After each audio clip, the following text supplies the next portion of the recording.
I don't care whether you're a man or a woman, estrogen dominance does not discriminate, and if you don't fix the issue, it's going to wreak havoc on your physiology, and you'll wonder why you always feel terrible with low energy, bloating, and irritability, even if your blood work comes back as normal. On the surface, it seems like estrogen dominance is an issue where you're solely producing too much estrogen. While that's part of the issue, it's more so, again, your body's inability to actually take this estrogen, break it down, excrete it, as well as an inefficiency in your body's utilization of precursor hormones. This is actually a huge reason why men and women alike tend to battle chronic water retention, low energy, irritability, and why older men that introduce even the lowest doses of TRT are ultra sensitive and seemingly can't tolerate that testosterone. Estrogen itself is synthesized through a downstream cascade starting with cholesterol, and because cholesterol is bound by fatty membranes, so is estrogen. In order for us to clear out this estrogen and break it down and excrete it, we have to go through a multiphasic process where we take it from fat soluble to water soluble, then bind it to bile and get it out of the body. Think of estrogen like a messenger. It's supposed to bind to its receptors, send the signal once, then get broken down and excreted.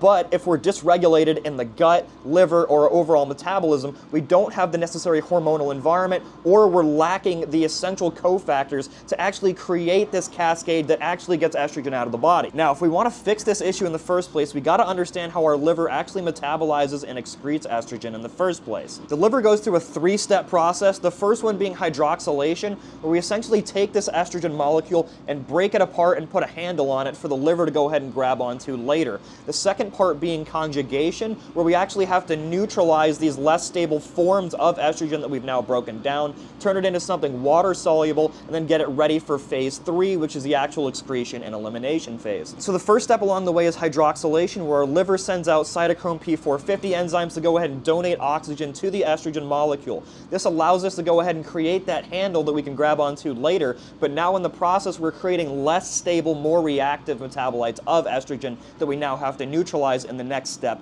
being methylation. Next up we have methylation, which is an imperative part of the process because if we're bottlenecked here, we can't actually neutralize these less stable versions of estrogen before they recirculate and compound this unwanted signaling. So what we have to do is send out an enzyme called COMT to basically donate a methyl group and essentially allow us to neutralize these less stable versions and then package them up and excrete them later. This entire methylation part of the process is riding on you having the essential cofactors to even allow this environment to occur, which is predominantly B vitamins like B12, folate, choline, betaine, glycine, and magnesium. If we're low in magnesium, we can't even activate that COMT enzyme to kick off this methylation process. So being magnesium deficient compromises you in more ways than you can imagine. So essentially, if you're B vitamin or magnesium deficient, you're directly compromising your own methylation capacity. So now you're not allowing yourself to move on to the next step, being glucuronidation, before you shoot these unstable metabolites back into circulation over and over. So now that we've essentially taken a sledgehammer to the estrogen molecule and sprayed it with a fire extinguisher, we now have to turn it from a fat-soluble into a water-soluble metabolite so we can actually package it up and get rid of it. Now, once those estrogen molecules have been methylated, we now have to go ahead and add a molecule of glucuronic acid derived from glucose being UDP glucuronic acid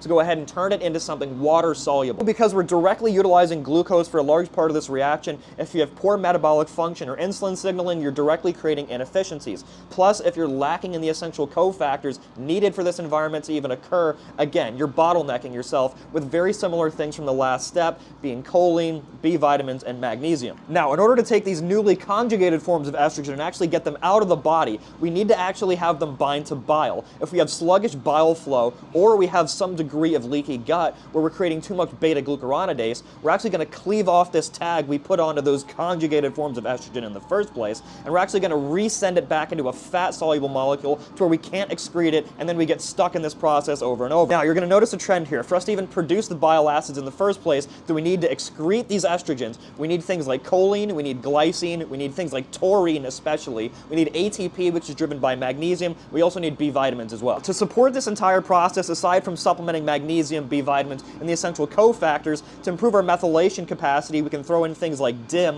which go ahead and help us shift a lot of these unstable, more reactive metabolites of estrogen into less damaging, more stable versions, and we can also include things like CDG or calcium D-glucarate to improve this glucuronidation process, as well as things like TUDCA and NAC, which I made an entire video on before. So if you're nutrient deficient, you're impacting your body's ability to actually excrete the estrogen you produce, plus, guess what exacerbates it? Insulin resistance. If you have poor metabolic health and you can't actually dispose of the glucose that you intake and actually leverage it for these reactions, you're creating a cascade of negative signaling that only compounds this issue. Plus, because you're insulin resistant, you've now pulled down your metabolic threshold, so you have less food tolerance, you're actually going to push yourself into a surplus way more easily and gain fat. Fat holds the aromatase enzyme, which then converts testosterone to estrogen, only compounding this issue. So the more inflamed, the more insulin resistant and fatter you are, the worse this issue is going to present itself. Essentially, estrogen dominance isn't a production issue, it's a metabolic traffic jam. And if you have metabolic dysfunction, you're now not allowing your body to excrete the estrogen that you produce in the first place. So if you fix the leaky gut, reduce the inflammation, fix the liver, and then you improve metabolic function as a whole, you're reversing a lot of these issues. And again, like I mentioned, because this adipose tissue converts test to estrogen, if you simply get leaner, you're going to have far better utilization of the testosterone in the first place, which is a precursor hormone to estrogen.